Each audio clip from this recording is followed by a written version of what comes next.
한자 사자 성어 가운데 주객전도라는 말이 있습니다. 주인과 손님이 바뀌는 상황을 우리에게 소개해요.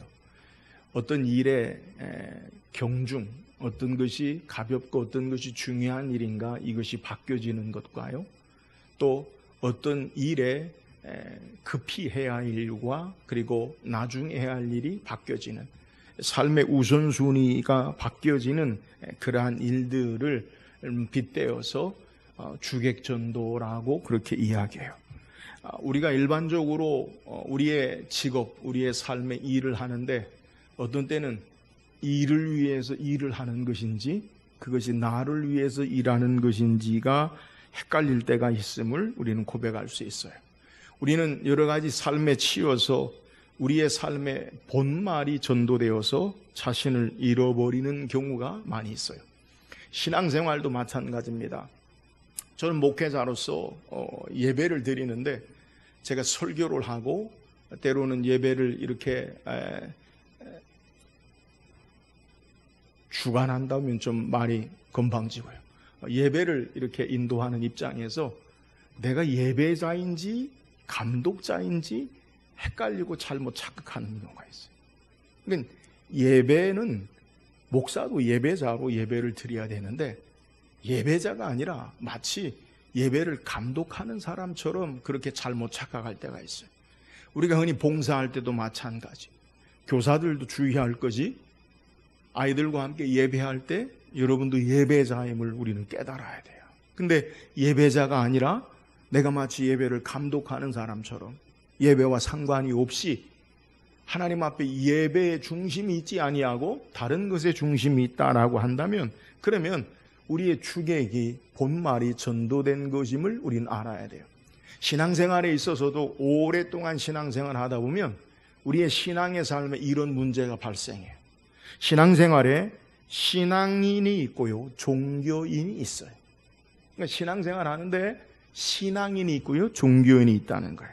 흔히 우리는 일반적으로 종교인이라고 말하면 모든 종교 활동을 하는 사람을 종교인이라고 말해요.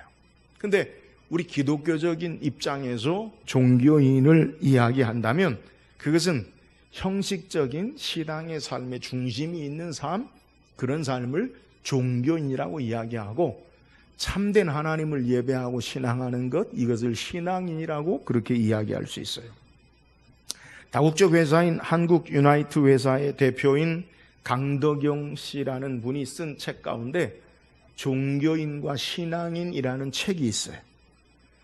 여기에 책에 4가지 부분으로 나눠서 설명하는데 1장에서는 하나님 중심의 삶으로, 2장에서는 주님이 기뻐하시는 일을 하면서, 3장에서는 진리로부터 벗어나지 않기, 4장에는 하나님이 원하시는 일에라고 소개하면서 종교인과 신앙인의 차이를 그가 말해요.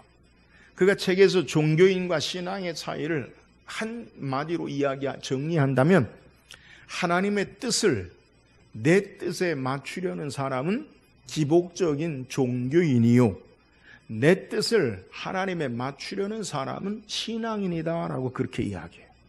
그러니까 하나님의 뜻을 내 뜻에 맞추어서 우리가 신앙생활한다, 그럼 종교인이고요, 하나님의 뜻을 따라서 내 뜻을 그의 뜻에 굴복하고 신앙하는 것, 이것이 종교인이라는 거예요. 저와 여러분은 무엇이 먼저입니까? 하나님의 뜻이, 말씀이, 그리스도가 먼저인 삶이 신앙인이요, 내 뜻과 내 생각이 먼저인 삶은 종교인이라는 것을 우리는 알아야 돼요. 오늘 저와 여러분은 종교인이 아니라 참된 신앙인이 될 수 있기를 주의 이름으로 축원합니다. 오늘 함께 읽은 본문은 예수님과 더불어 바리새인과 서기관들에 관한 논쟁에 관해서 성경이 우리에게 소개해요. 우리는 오늘 본문의 13절까지만 읽었지만 본래 이 말씀은 23절까지의 내용으로 이어져요. 우리가 읽은 1절에서 5절까지는 바리새인과 서기관들이 제기한 예수님의 제자들이 손을 씻지 않고 음식을 먹는 정결법에 관한 문제의 제기를 우리에게 소개하고요, 6절에서 13절까지는 예수님이 이에 대한 변론과 그리고 14절에서 23절까지는 참된 의미의 뜻 해설을 예수님의 말씀을 우리에게 소개해요. 오늘 본문 1절에 보면 바리새인과 서기관 중 몇이 예루살렘에 와서 예수께 모여들었다가 라고 말씀해요. 우리가 마가복음을 계속 말씀 묵상하는데 이미 마가복음 3장에 보면 예루살렘에서부터 서기관과 바리새인들을 예수님께 보내는 것을 성경이 소개해요. 그러니까 예수님을 따르는 많은 사람들에 대해서 당시 신앙의 중심이라고 말할 수 있는 예루살렘에서부터 사람들을 보내요.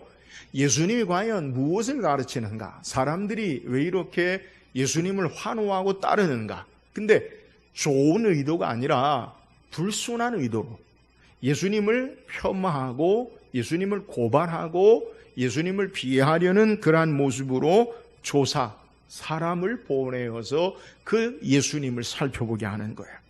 오늘 본문에 이 예루살렘에서 내려온 서기관들, 바리새인들은 성경에 아주 능통한 자들이요, 또한 선생으로 가르치는 자들로서 예수님에 대해서 자세한 내용을 조사하는데 좋은 의미가 아니라 예수님을 어떻게 해서든지 고발하고 예수님을 어떻게 해서든지 잘못된 점을 찾으려고 예수님께 나온 거예요. 이들이 드디어 예수님과 함께하는 제자들의 문제점을 발견합니다. 그것은 음식을 먹을 때 씻지 않은 손, 그러니까 그들이 말할 때 부정한 손으로, 씻지 아니하는 손으로 음식을 먹는 거예요. 이것은 출애굽기 30장에 하나님께서 모세에게 성막을 지을 때 아론의 자손들, 제사장들이 하나님 앞에 나아갈 때 이 성막에 물두멍을 만들 것을 명하시고, 제사할 때 제사장들은 반드시 하나님 앞에 나아갈 때 손과 발을 씻고 하나님 앞에 제사로 나아가는 것, 이 명령에 따라서 유대인들은 이것을 확대 해석해서 자신들까지도, 제사장뿐만 아니라 모든 자신들의 삶을 전통적으로 유대인이 꼭 지켜야 하는 율법의 구전의 율법으로, 전통으로 지켜 정결법으로 행하는 거예요. 근데 예수님의 제자 중 몇 사람이 손을 씻지 않는 것을 보고 서기관과 바리새인들이 이런 정결법에 어긋난다, 유대 전통, 오늘 성경을 자세히 읽으면 계속해서 그들이 이야기하는 주장도 뭐라고 이야기하냐면 3절에 바리새인들과 모든 유대인들은 장로들의 전통을 지키요.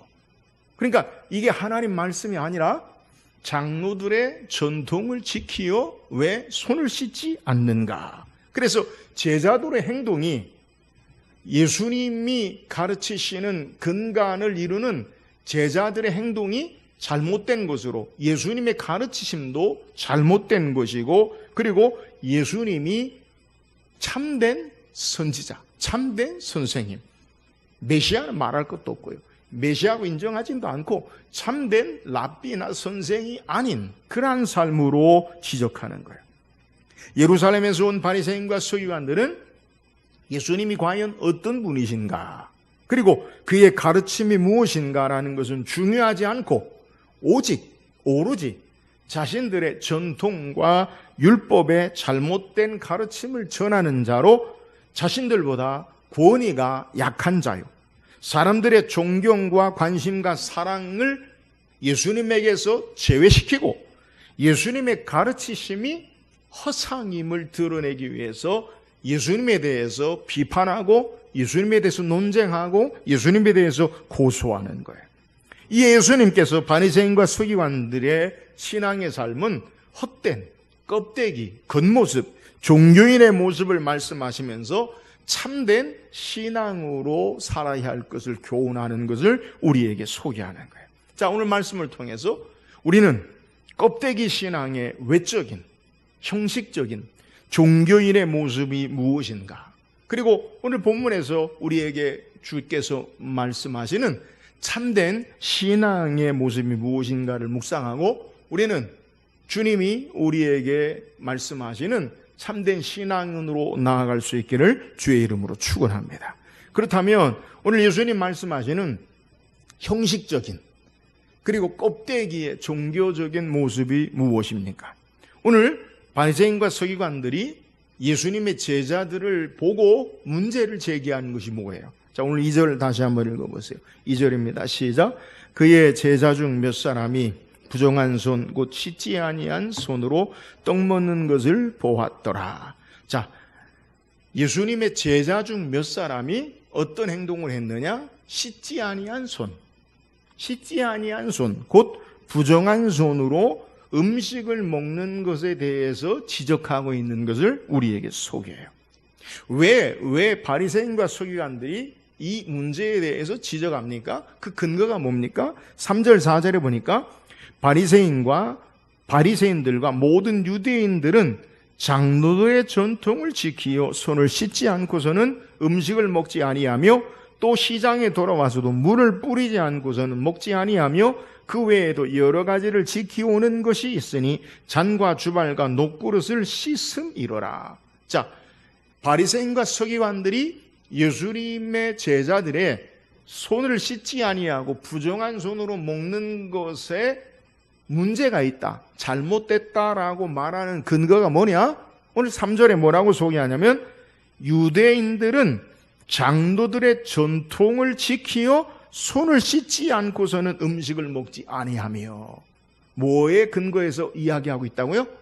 장로들의 전통을 근거로 손을 씻지 않고 먹는 것에 대해서 문제를 제기하는 거예요.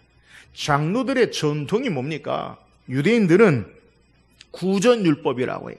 말에서 말로 이어지는 율법, 이걸 미슈나라고 말하는데, 이 미슈나를 따르지 않은 것이 잘못되었다. 그러니까 유대인들은 성문율법, 글로 되어진 율법이 있고요, 하나님의 말씀이죠.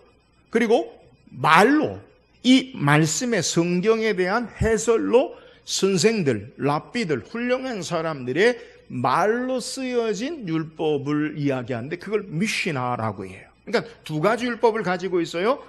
글로 쓰여진 성경, 율법, 모세오경, 율법서를 성문서, 율법이라고 말하고, 이 율법을 유대인들의 선생과 그리고 훌륭한 사람들의 가르침을 구전으로 말로 해설해 놓은 것을 미시나라고 그런다는 거예요. 그러니까 이 본래의 정결법으로 이들이 주장하는 근거가 무엇이 되느냐? 유대인들의 전통이라는 거예요. 근데 왜 그러면 이 유대인들의 전통이 손을 씻는 것으로 그들이 지켜오게 된 근거가 되었느냐? 그것은 출애굽기 30장 19절 21절에 아론과 그의 아들들이 그 두멍에서 수족을 씻되 그들이 회막에 들어갈 때 물로 씻어 죽기를 면할 것이요, 제단 가까이 가서 그 직분을 행하여 여호와 앞에 화제를 살을 때에도 그리할지니라. 이와 같이 그들이 수족을 씻어 죽기를 면할지니 이는 그와 그의 자손이 대대로 영원히 지킬 규례니라. 앞에 소개한 대로 하나님께서 모세를 통해 시내산에서 언약을 세우시고 그들에게 성막을 지을 것을 명하시고, 그 성막에 하나님 앞에 제사로 나아갈 때 물두멍을 만들어라. 그리고 물두멍에 제사장들 아론과 그의 자손들은 반드시 손과 발을 씻어서 죽기를 면해라. 이것이 바로 이 유대인들이 지금 미시나, 전통, 정결법으로 말하는 근거, 원리에 해당하는 말씀이, 이 율법의 규례를 유대 구전 전통인 미시나에서는 사람이 확대해서 사람이 집 밖에 나갔다가 정결치 못한 것에 접촉되어 그 집에 들어올 때는 반드시 손과 발을 씻고 정결함을 따라 살 것을 그들이 규례로, 전통으로 지키는 거예요. 제사장들이 하나님 앞에 나아갈 때 반드시 물두멍에서 손발을 씻는 이유가 뭐냐? 그것은 죄인된 인생이 거룩하신 하나님 앞에 나아갈 때 그 죄를 씻는 상징적인 행위로 죄를 씻어 거룩함으로 하나님 앞에 나아갈 수 있음을 말하는 원리인데, 이것을 자신들의 삶에 확대해서 삶의 모든 일들에 우리는 정결해야 되니까 밖에 나갔다 들어오면 손과 발을 꼭 씻어라. 그리고 음식을 먹을 때 부정한 것이 있을 수 있으니까 손과 발을 씻고 손을 씻고 음식을 먹어야 한다라고 그렇게 정하는 거예요. 율법에 하나님 말씀의 본래 손과 발을 씻는 의미는 하나님 앞에 죄를 가진 인생들이 하나님 앞에 거룩하신 하나님을 배울 수 없기 때문에 정결한 삶, 거룩한 삶, 깨끗한 삶을 우리에게 말씀하는 의미인데, 이 의미는 본래 하나님 말씀의 의미, 제사장들에게 허락한 이 의미가 그들에게 확대해서 그 본래 의미는 사라지고 무조건 밖에 나갔다 들어오면 손과 발을 씻는 것, 이것이 정결해진다. 그러니까 하나님 앞에 나아가는 거룩함과 정결함의 모습을 그들의 삶 가운데 내가 무슨 행동을 했든지 어떤 일을 했든지 간에 상관없이 손과 발을 씻으면 나는 거룩하다, 정결하다라는 것으로 착각하는 거예요. 오늘 본문 4절에 읽은 말씀에서도 또 시장에서 돌아와서도 물을 뿌리지 않고서는 먹지 아니하며 그 외에도 여러 가지를 지키오는 것이 있으니 잔과 주발과 녹그릇을 씻음이로라. 여기서 물을 뿌리지 않고서는 이라는 단어를 우리는 주목할 필요가 있는데, 이 단어는 박티소마이라고 하는 우리가 성경에 세례라고 사용하는 말과 동일한 의미예요. 그러니까 물을 뿌린다, 세례가 물을 잠근다, 물에 잠근다, 물을 뿌린다라는 의미를 가지고 있어요. 그래서 마가는 여기서 우리에게 손과 발을 씻는다, 잔과 주발을 씻는다, 이 씻는다는 참된 의미를 우리에게 단어적으로 은연중에 드러내요. 아론과 그의 후손들이 하나님 앞에 나아갈 때 손과 발을 씻는 것이 무엇이냐? 결국 세례를 상징하고 세례의 의미를 우리에게 보여주고 해석해 주는 거예요. 그러니까 하나님 앞에 나아갈 때 세례가 뭡니까? 예수 그리스도와 더불어 내가 십자가에 못 박혀 주님과 더불어 죽고 예수님으로 새 사람 되는 거, 이게 세례잖아요.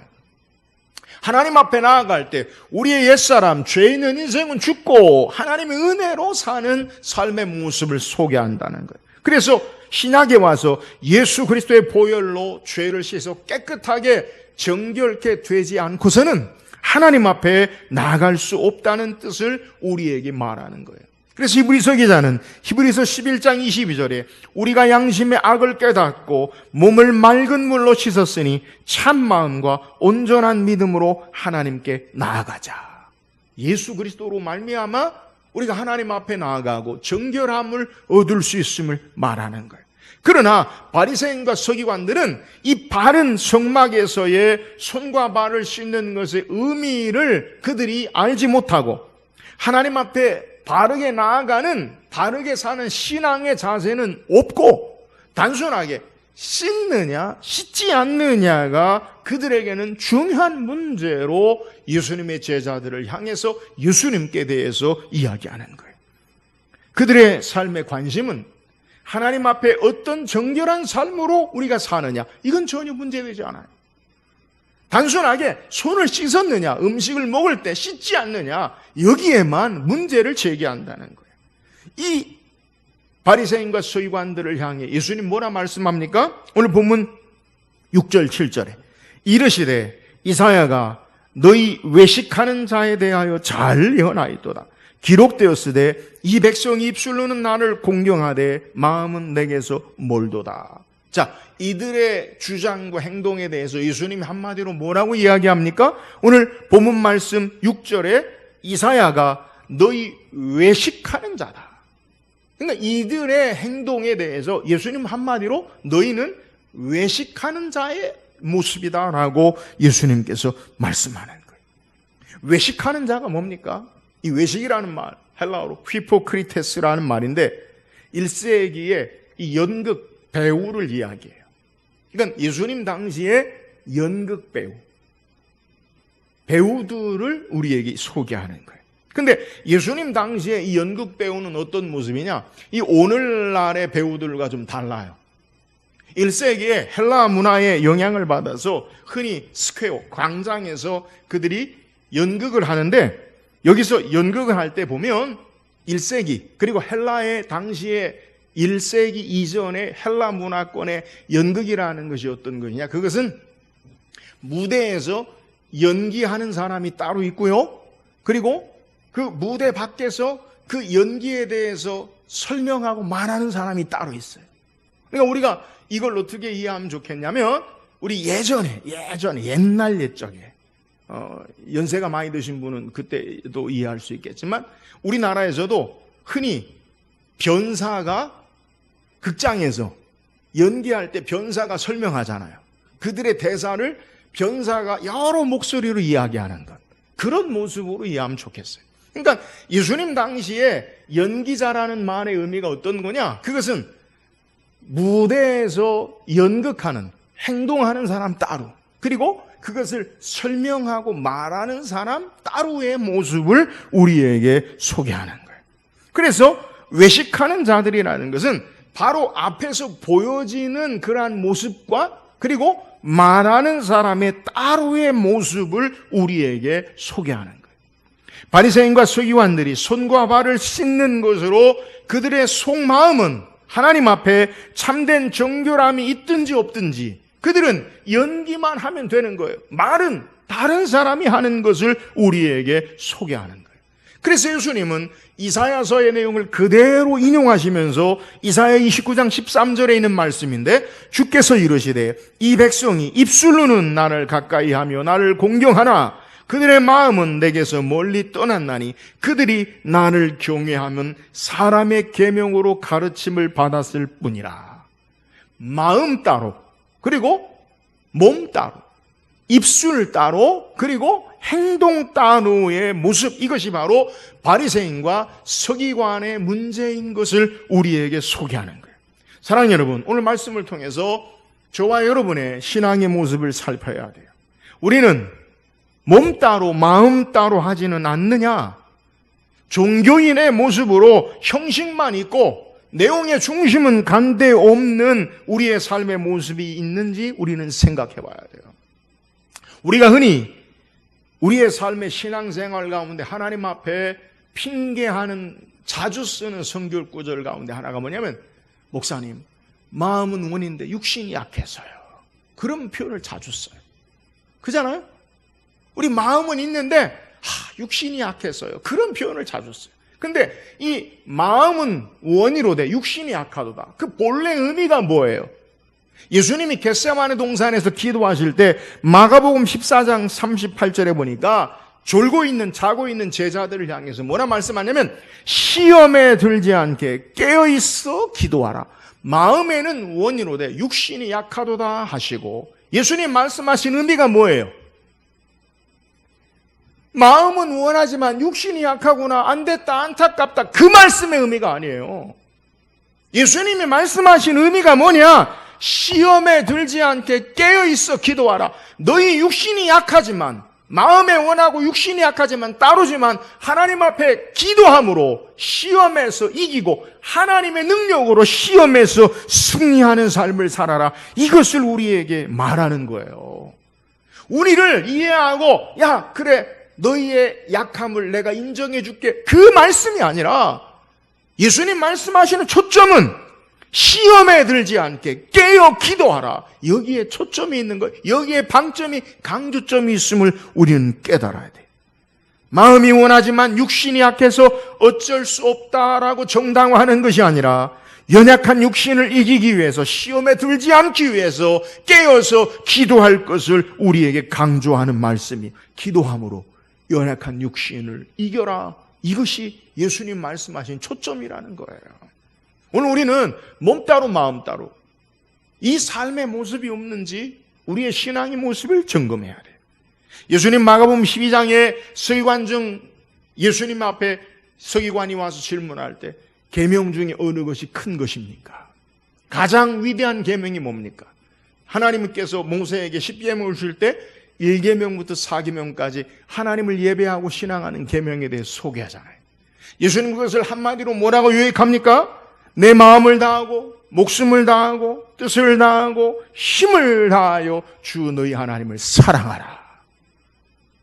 여러분, 너는 나 외에 다른 신을 내게 있게 말지니라. 아무 형상이든지 만들지 말고 절하지 말라. 안식일을 기억하여 거룩히 지키라. 이 하나님을 예배하는 것에 대해서 예수님 뭐라 말씀하냐면, 마음을 다하고 뜻을 다하고 힘을 다하고 우리의 전인격적인 모든 것을 다하여 하나님을 사랑하라 하는 것이다 라고 우리에게 소개하는. 여러분, 참된 신앙은 몸 따로 마음 따로가 아니에요. 우리의 의지와 행동이 구분되어지는 따로 노는 신앙의 삶의 모습이 아니라 삶의 중심과 더불어 우리의 삶의 행동도 하나님을 향한 바른 신앙의 모습, 이것이 바로 신앙이라는 거예요. 오늘 자신들의 생각을 따라서 단순히 손을 씻는 것만으로 그들의 기준 척도가 아니라 그들의 마음이 정결해야 되고 하나님 앞에 거룩한 삶으로 나아가고 그 삶이 마음이 손으로 확대되어지는 바른 신앙의 모습을 우리에게 요구하는 거예요. 사랑하는 여러분, 우리가 신앙생활하면서 종교인처럼 형식적인 모습이 아니라 참된 신앙인으로 우리의 마음과 중심과 뜻과 힘을 다하여 하나님을 섬기고 신앙하는 저와 여러분 되기를 주의 이름으로 축원합니다.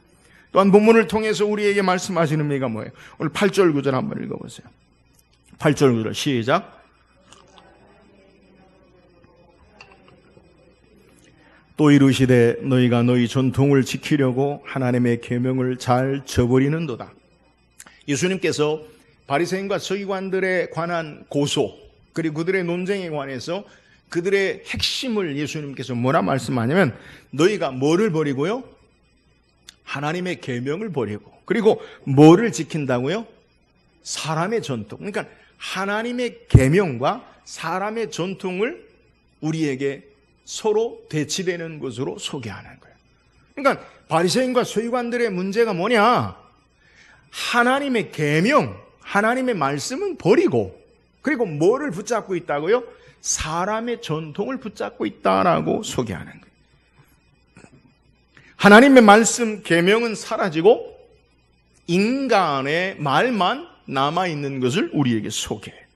여기서 말씀하는 하나님의 계명이 뭡니까? 좁게는, 좁은 의미로는 모세오경, 토라, 모세오경을 이야기하고요. 좀 확대되어서 이야기하면 하나님의 말씀을 우리에게 소개해요. 그러니까 성경 전체죠. 그러니까 이 바리새인과 서기관들이 버린 게 뭐냐? 성경, 하나님 말씀, 율법을 버렸다는 거예요. 그러면 이 사람의 전통, 그건 뭡니까? 사람의 말은 뭡니까? 앞에 소개한 대로 제가 유대인들은 두 가지 율법서를 가지고 있는데 하나는 성문화된 율법서, 성경, 토라. 또 한 가지는 구전 전통으로 만들어진 율법서, 미시나라고 해서 유대인들이 가지고 있는 구전 율법을 미시나라고 해요. 근데 이 미시나라고 하는 것이 어떻게 탄생되었느냐? 하나님의 말씀, 율법을 유대인들이 하나님 말씀대로 살기 위해서 이 율법을 잘 그들의 삶 가운데 적용하기 위해서 두 가지로 나눠요. 하나는 하나님 말씀을 따라 하라, 명하시는 것이 무엇인가? 다른 한 가지는 하나님이 말씀하시고 금하시는 것, 하지 말라라고 금하시는 것이 무엇인가? 여기에 대해서 율법, 성경에 있는 것을 그들이 쭉 분석해서 그들이 뽑아놔요. 근데 이 하라라고 하는 것이 몇 가지냐? 그것은 긍정문으로 248가지. 그러면 하지 말라, 금하시는 것이 몇 가지냐? 365가지. 그래서 율법을 613가지로 나눠요. 하라와 하지 말라. 이 613가지가 성경의 율법서, 모세오경에 기록하고 있는 우리에게 하라와 꼭 해야 하는 긍정문과 하지 말라라는 부정문을 나눠 놓는다는 거예요. 이것을 다시 구체적으로 어떤 것을 우리가 해야 되느냐, 어떤 것을 하지 말아야 되느냐, 이것은 유대 랍비들, 훌륭한 랍비들이 말로 해설을 붙여놔요. 그러니까 하라, 안식일을 기억하여 거룩히 지키라. 그러면 안식일을 기억하여 거룩히 지키는 것이 무엇이냐? 엿새 동안은 내 모든 일을 힘써 행할 것이나 제7일은 여호와 하나님의 안식일인즉 너나 내 자녀나 내 문 안에 유하는 객일지라도 아무 일도 하지 말라. 이는 엿새 동안에 하나님께서 땅과 하늘과 바다를 지으셨습니다. 이 말씀을 따라서 그러면 안식일날 우리가 하지 말아야 할 것이 뭐냐? 이걸 해설해 주는 거예요. 그러니까 이 해설을 안식일을 기억하여 거룩히 지키라라는 것은 계명이고 그걸 해설해 주는데 그 해설을 몇 가지로 이야기하느냐? 이 4계명의 안식일을 구체적으로 해석하는 그 구절이 미시나에 몇 가지가 있냐면 39가지가 있어요. 한 성경 구절에. 그러니까 안식일을 어떻게 지키느냐? 하지 않는 게 뭐냐? 바느질 하면 안 되고, 밭 가는 일 하면 돼, 불 피우면 안 되고, 빵 굽는 일 하면 돼, 양털 깎는 일 하면 안 되고, 글자 2글자 쓰면 안 되고, 글자를 지우는 일을 하면 안 되고, 불을 켜는 일을 하면 안 되고, 불을 끄는 일을 하면 안 되고, 망치질을 하면 안 되고, 물건을 옮기면 안 되고, 2kg 가면 안 되고, 이런 걸요 39가지를 만들어 놔요. 이것이 유대인들의 구전율법 미시나라는 거예요. 근데 이 미시나만 있는 게 아니라 이 미시나에 대한 해석, 그러니까 이걸 또 어떻게 왜 그런 의도로 쓰여졌느냐라는 것을 해석해 놓은 책이 뭐냐면 우리가 아는 흔히 유대인의 지혜서라고 하는 탈무드. 탈무드가요 약 한 150권이 된다고 해요.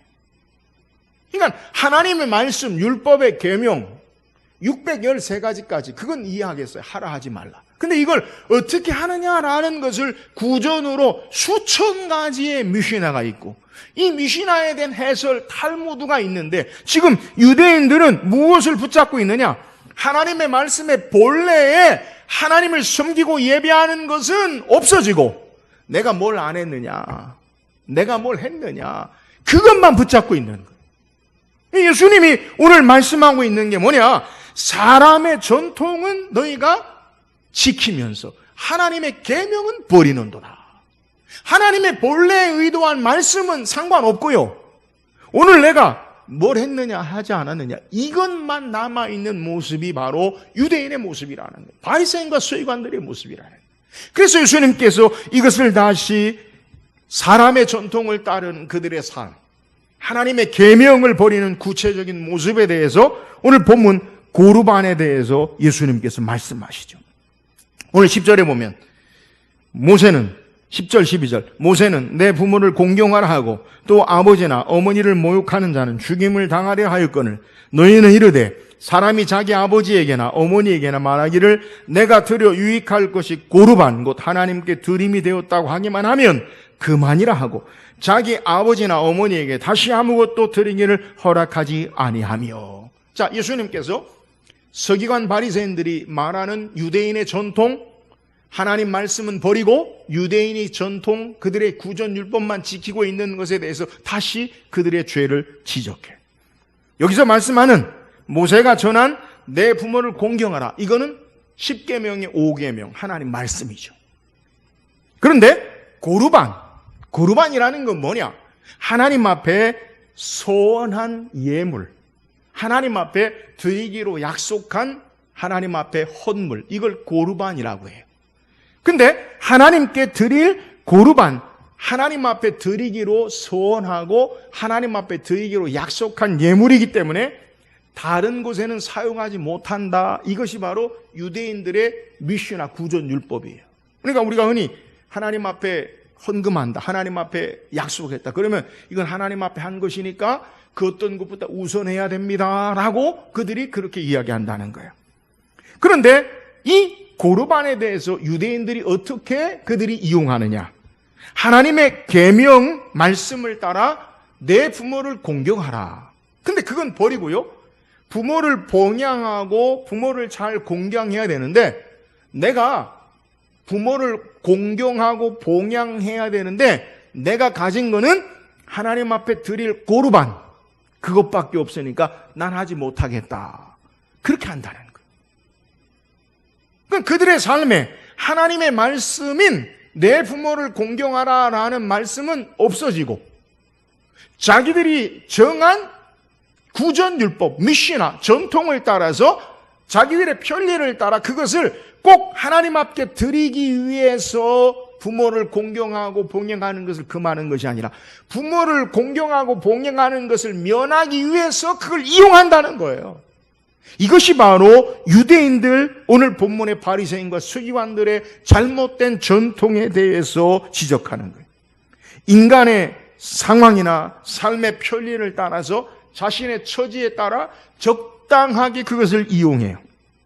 하나님의 말씀의 계명을 인간이 만든 전통과 유전으로 하나님께 소원한 것으로 사용할 수 없다라는 말씀의 의무를 버리고 계명을 어기는 것을 예수님은 비판하는 거예요.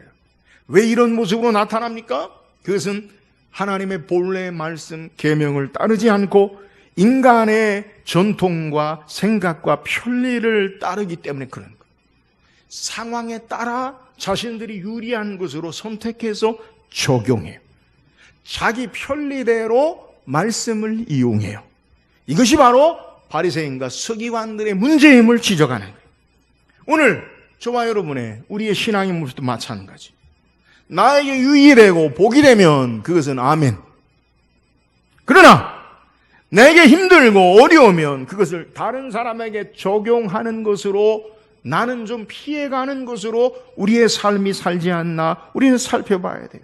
흔히 세상에서 이야기하는 선택적인 어떤 결과, 선택적인 순종으로 우리의 상황에 따라서 우리의 삶을 산다는 거예요. 그러니까 하나님의 말씀에 대해서 내가 선택을 해요. 어떤 것은 내가 그것을 지켜 행하고 어떤 것은 행하지 않고, 마치 우리가 사무엘상 새벽에 말씀 묵상했지만 사울처럼 자기 생각에 따라 나는 하나님 말씀을 다 지켰나이다. 아말렉을 진멸하라. 하나님 명하신 말씀을 따르지 아니하고 나는 하나님의 명을 따라 행하였나이다. 그런데 하나님께 드리려고 짐승을, 살찐 것을 살려두는 선택적인 순종의 모습을 우리에게 소개하는 거예요. 오늘 우리의 삶이 힘들어도 어려워도 하나님 말씀을 따라 온전히 순종해야 하고, 말씀을 따라 그 말씀이 우선해서 우리의 삶을 살아야 함을 우리는 깨달아야 돼요. 우리는 흔히 축복의 사람이라고 성경의 인물을 소개하면 아브라함을 축복의 사람이라고 해요.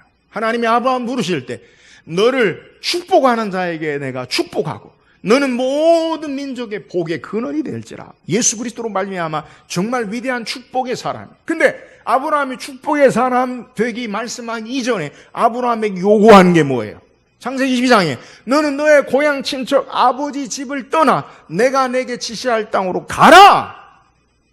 하나님의 말씀과 명령에 먼저 순종할 때 하나님께서 그를 통해 많은 민족으로 축복의 자녀로 하나님이 함께 하시는 것을 우리에게 소개해요. 여러분, 순종의 명령이 먼저 전제되어지고 있다라는 사실을 우리는 기억해야 돼요. 사랑하는 여러분, 오늘 예수님께서 오늘 우리에게 말씀하시는 것, 신앙인과 종교인의 분명한 차이를 우리에게 보여줘요. 그게 뭡니까? 기준이, 내가 기준이 되어서 하나님 말씀을 선택적으로 해석하고 내 상황의 편리에 따라 그것을 따르면 그건 종교인이에요. 신앙인은 하나님 말씀이 내게 어렵든지 내 삶이 어떠하든지 그 말씀을 따라 신앙하는 것, 이것이 바른 신앙의 모습이라는 거예요. 여러분, 서 목사가 한 3년, 2년 전부터 강해 설교해요. 목사는 왜 자꾸 한 것만 가지고 계속 설교하는지 모르겠어요. 여러 가지 이것도 하고 저것도 하면 좋겠는데. 여러분, 이유가 있어요. 우리가 원하는 말씀을 어디서부터 오느냐? 우리의 상황과 원하는 우리의 삶으로부터 말씀을 찾으면 내가 원하는 것을 듣게 되는 것이고, 말씀에 따르면 하나님이 우리에게 말씀하는 것에 순종하는 거예요. 여러분, 바른 설교는 그래서 저는요, 강의 설교라고 생각해요. 목사가 설교할 때도요, 때로는요, 우리의 삶의 상황에 따라 우리의 삶의 말씀을 찾아서 들어갈 수 있어요. 물론 상황과 삶을 우리가 바르게 알고 말씀을 따라 찾는 거 좋은 거죠. 그러나 더 중요한 건요, 나로부터 시작하는 게 아니라 하나님의 말씀으로부터 우리의 삶을 겸손히 순종하고 듣는 게 중요한 거예요. 신앙의 중심이 내게 있느냐, 하나님께 있느냐? 내가 원하는 것을 듣느냐, 아니면 하나님 말씀 앞에 순종하고 듣기를 원하느냐? 여러분, 큰 차이가 있어요. 여러분, 바르게 신앙해야 돼요. 내가 원하는 것을 찾아 들어가서 내가 원하는 답을 찾으려고 하지 말고 하나님의 말씀 앞에 겸손히 귀 기울이고 그 말씀 앞에 순종하며 나가는 저와 여러분 되기를 주의 이름으로 축원합니다.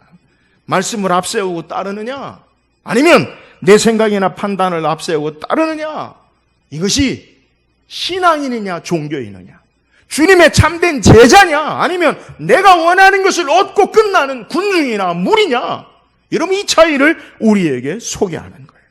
오늘 삶의 방식, 나로부터 하나님께로 나아가느냐, 하나님께로부터 내 삶을 순종하고 굴복하느냐. 여기에 차이가 있어요. 오늘 예수님이 지적하는 게 뭐예요? 너희가 하나님의 계명 말씀은 버리고 사람의 전통을 지키는도다. 이런 바뀌어야 돼요. 사람의 전통은 버리고요, 하나님 말씀을 지키고 그 말씀 앞에 겸손히 부복하고 내 뜻이 아니라 하나님 아버지의 뜻을 따라 말씀을 따라 신앙하는 것, 이게 참된 신앙의 모습임을 우리에게 교훈하는 거예요. 사랑하는 여러분, 여러분의 삶의 정황으로 하나님께 답을 구하지 말고 하나님이 말씀하시는 것을 겸손히 귀 기울여서 참된 말씀을 따라 신앙하는 신앙의, 우리의 바른 신앙의 하나님의 그리스도의 제자가 될 수 있기를 주의 이름으로 축원합니다. 오늘 성경 우리에게 우리의 신앙의 삶을 지적해요. 당신은 신앙인입니까? 종교인입니까? 우리의 몸 따로 마음 따로입니까? 우리의 마음과 몸이 중심 하나님 앞에 온 힘을 다하여 드립니까? 하나님 말씀이 먼저입니까? 아니면 내 상황과 내 삶이 편리가 먼저입니까? 참된 신앙인으로 하나님 앞에 예배하는, 신앙하는 저와 여러분 되기를 주의 이름으로 축원합니다.